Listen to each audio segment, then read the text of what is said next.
Welcome Trinidad and Tobago to a News 4 report, a product of the Government Information Services Limited and the Ministry of Communications. I'm Joseph Lopez. Let's take a look at the headlines.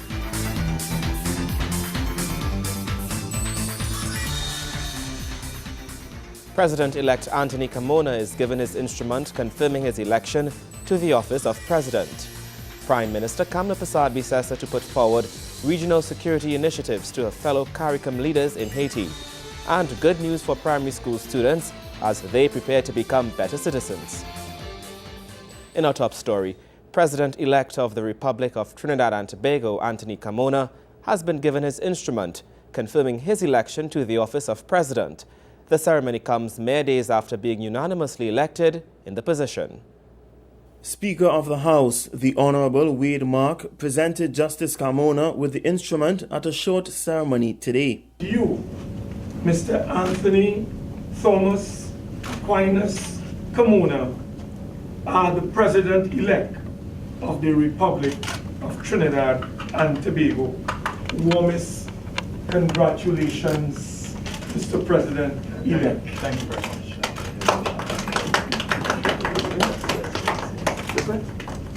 Today's ceremony was mostly of sentimental and ceremonial value, with Justice Carmona also being presented with the report of the Electoral College on his election to the presidential post. I also take this opportunity to present to the President-elect a report of the proceedings of the Electoral College, which, as you know, took place on Friday the 15th of February 2013. So, President-elect, a report. Thank you very much.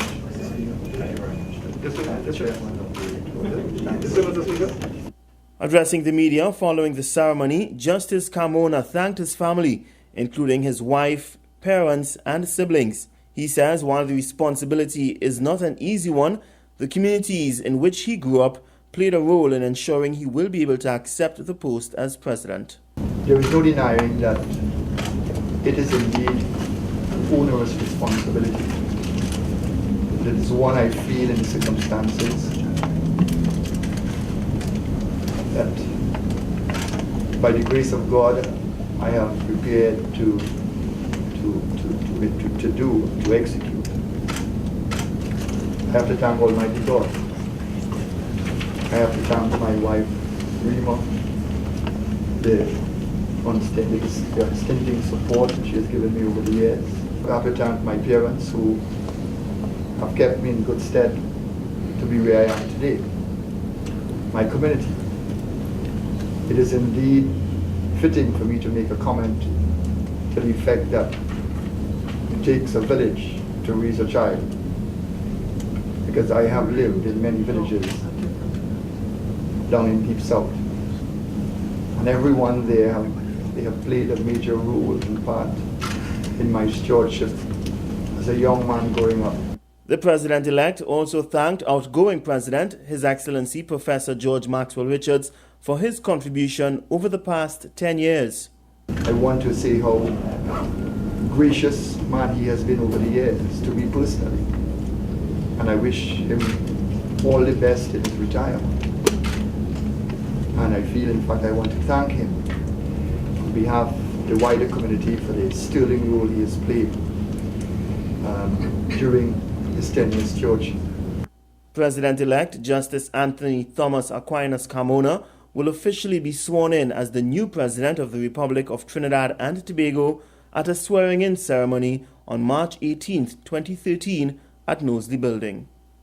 Gregory McBurney, News 4. Prime Minister the Honorable Kamla Bissessar plans to put forward several regional security initiatives to her fellow CARICOM leaders. She will do so as all the CARICOM heads meet in Haiti for the 24th Intercessional Summit.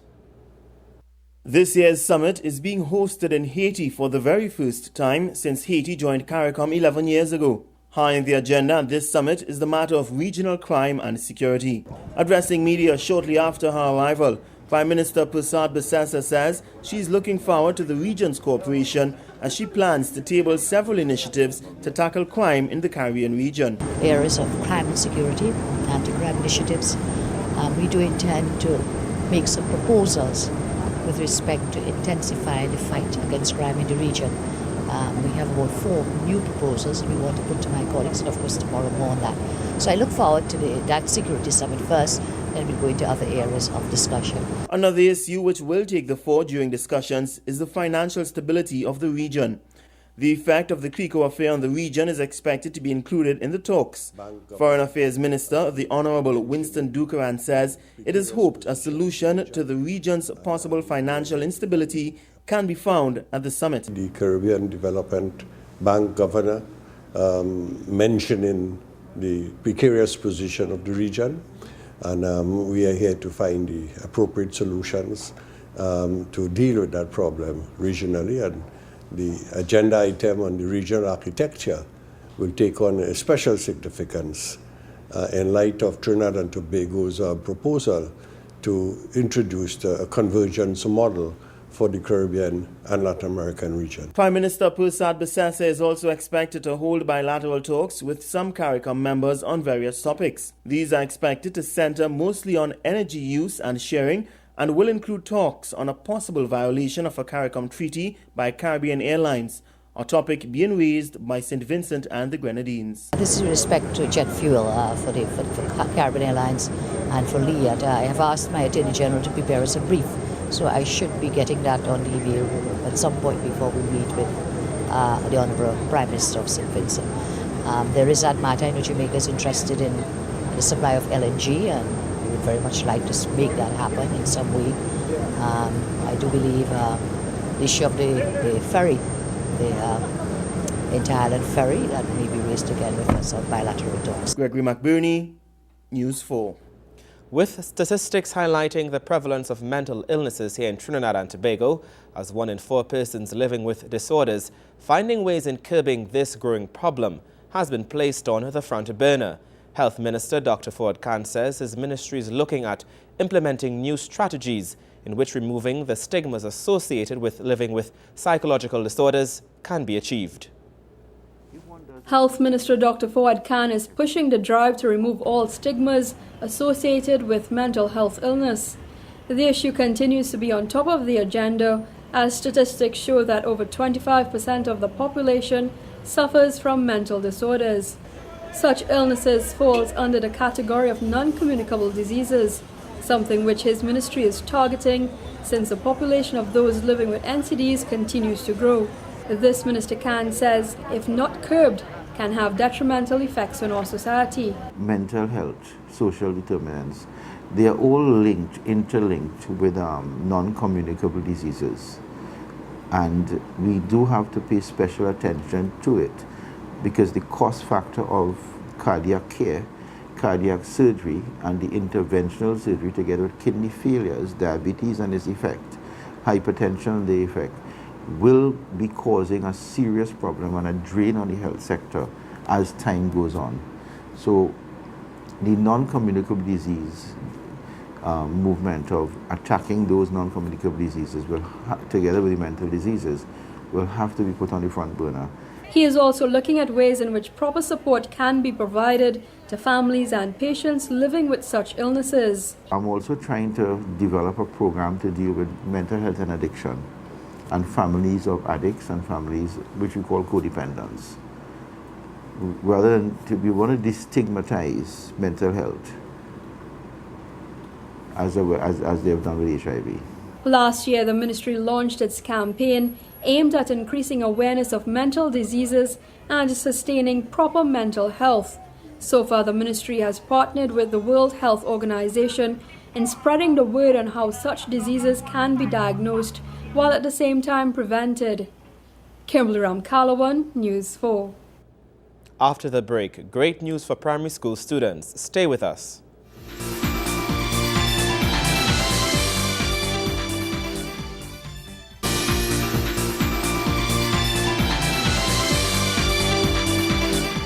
Welcome back. Primary school students are much closer to receiving an all-encompassing education system that will see students become better citizens. This news comes as various changes to the curriculum are being planned. In 2014, Primary school education will have a greater emphasis on ethics, morals and values, as the SEA examination will award students with marks based on these and several other areas. This was revealed by Education Minister Dr. The Honorable Tim Gopi Singh. Minister Gopi Singh explains that following public consultations, stakeholders agreed that such areas should be explored at a primary school level, and even the Caribbean Examination Council is fully supportive of the initiative. From next year, academic year 2013-2014, the area of 20% marks for all the areas of values in education, morals, ethics, physical education, visual and performing arts, and so on, will be tested to the value of about 20% of the marks. And this year is a mock. This year it's we going through a trial process.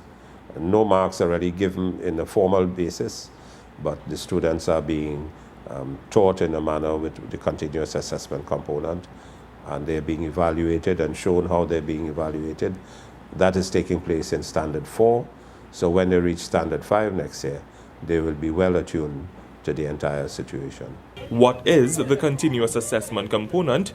It's the educational policy in which students are examined continuously over most of the duration of their education, the results of which are taken into account after leaving school. It is often proposed or used as an alternative to a final examination system. But in Trinidad and Tobago, the marks will be paired with those which the students obtains during the SE examination to derive a final mark. The Honourable Minister is confident that these areas can only enhance the students' qualifications and better prepare them for the world of work. In most countries around the world now, in Singapore and in Korea and in Japan and so on, you see the whole question of values in education coming to the forefront. And a number of countries have begun to implement that aspect of it. And then the visual and performing arts and the physical education, these are important aspects of the development of a child in ensuring that a child realizes his or her own fullest potential. And the child must be able to be socially and culturally integrated into society. And a child must be able to be happy and to be able to be to fit the world of work later on in life. And this is what the training in the primary school is doing for that child now. And remember, in the secondary schools, we do have physical education and visual and performing arts up to Form 3. So it's nothing new. And then, if you look at university, 40% of the marks are given by coursework. In CAPE, it's about 20-30%. In CXC, it's about 20-30%. So it is a new form of education where students are assessed continuously and all along the pathway of the education process. And it is more meaningful than a one do-or-die examination, which is the SEA.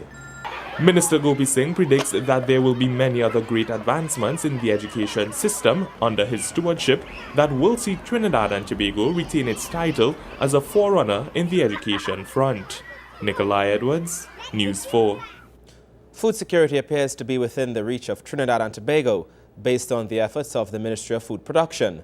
Under the stewardship of the Honorable Devant Maharaj, several initiatives have been rolled out and more have been announced. There is a need and also, to some degree, an urgency for citizens to buy local. Minister of Food Production, the Honourable Senator Devan Maharaj, explains an initiative to be rolled out by his ministry to assist in creating a better domestic market in Trinidad and Tobago.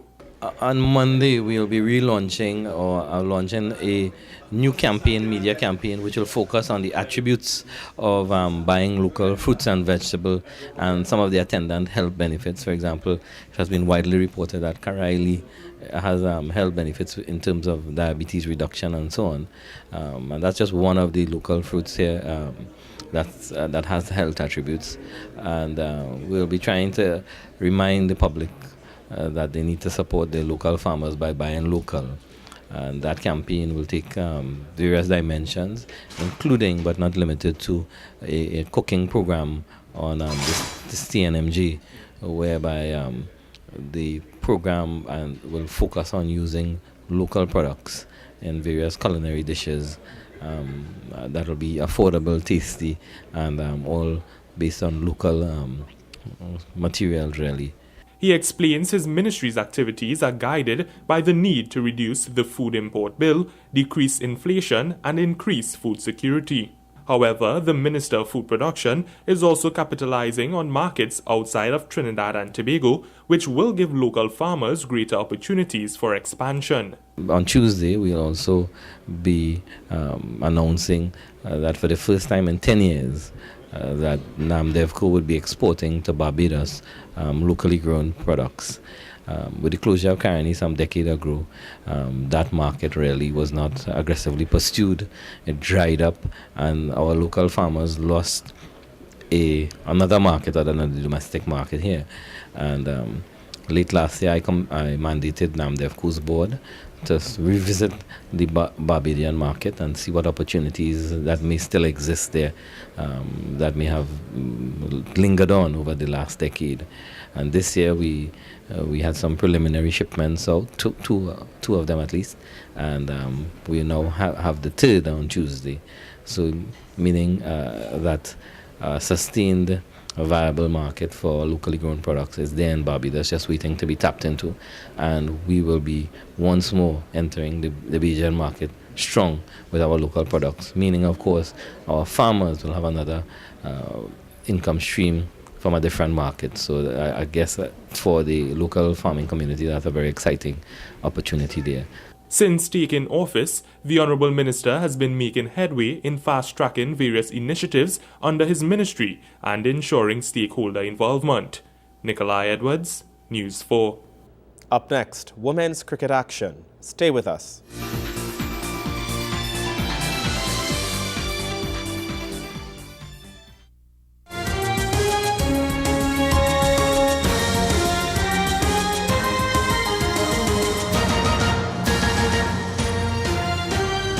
The West Indies women's cricket team made history by reaching their first international final when they took on Australia for the ICC Women's World Cup title.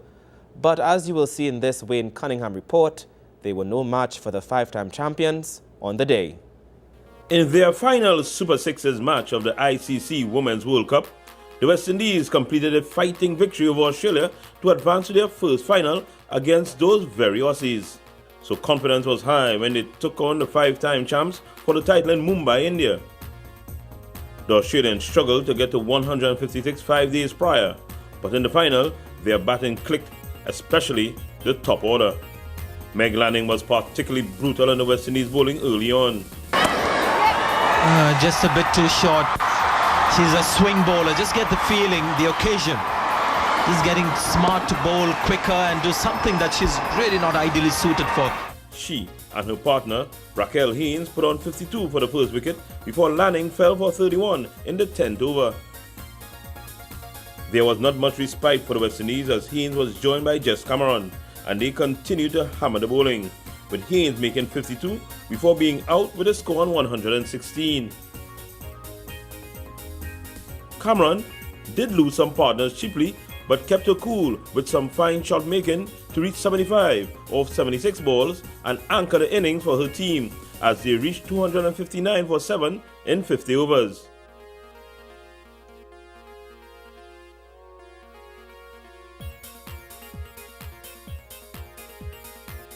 Shaquana Quinton was the best bowler for the Indies, taking 3 wickets at a course of 27 runs.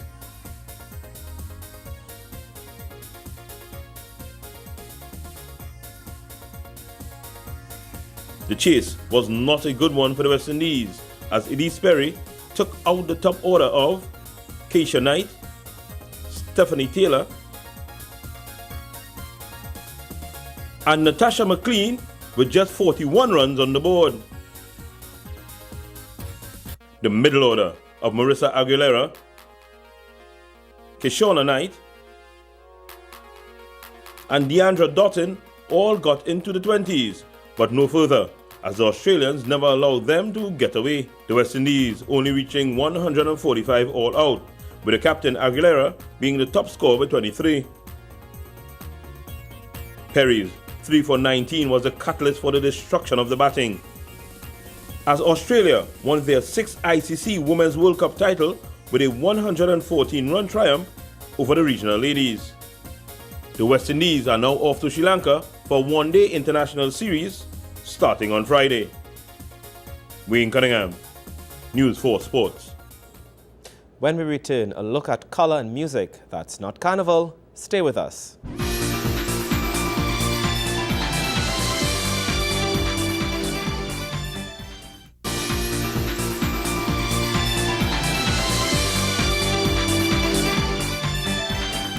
Welcome back. An overflowing assembly attended the 22nd annual Kendra Phagwah and Pichikari Festival, which was launched at its headquarters, Raghunandan Road, Londonville.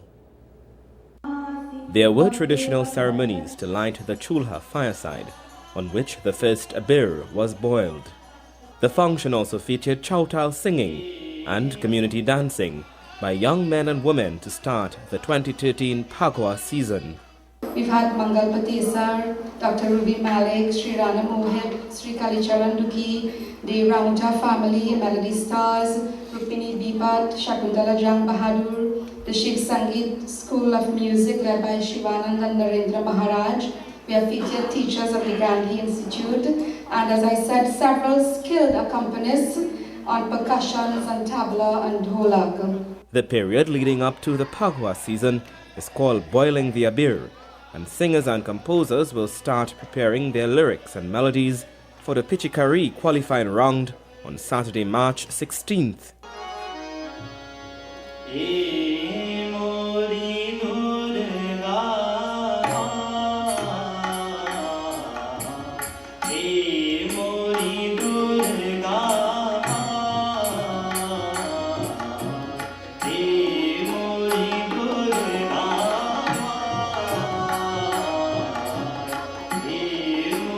Geeta Vani, spiritual leader of the Hindu Kendra, says that the annual festival provides a platform through the offering of creative expressions in arts and culture, such as music, songs, dances, poetry, and paintings. We have so far focused on singing and music because we do not have the facilities for the other forms as yet. Hopefully we'll get there soon. The puja aspect, which is associated with this occasion, it is done on the actual date itself, and this was done last Thursday, where children and students and even adults worshipped Mata Saraswati for success in various endeavors, for the children especially in exams and education and the various disciplines that they follow. Geeta Vanki says that this year's Pichikari contest will be unusually stiff and is expecting several new entrants. Observe sitting the fast, and of course this is abstaining from alcohol and meat and so on, also to have a pleasant mind, positive thoughts, and to be respectful of all those around him. And I think with Vijay we didn't need to emphasize that because he follows this discipline. Among those present were Professor Vijay Narayan Singh, Dr. Kamla Persad, Devkinanand Sharma, President of the National Council Indian Culture, NCIC, and Dr. Benny Balkaran. And that story brings us to the end of our News 4 report, a product of the Government Information Services Limited and the Ministry of Communications. I'm Joseph Lopez. Thank you for watching.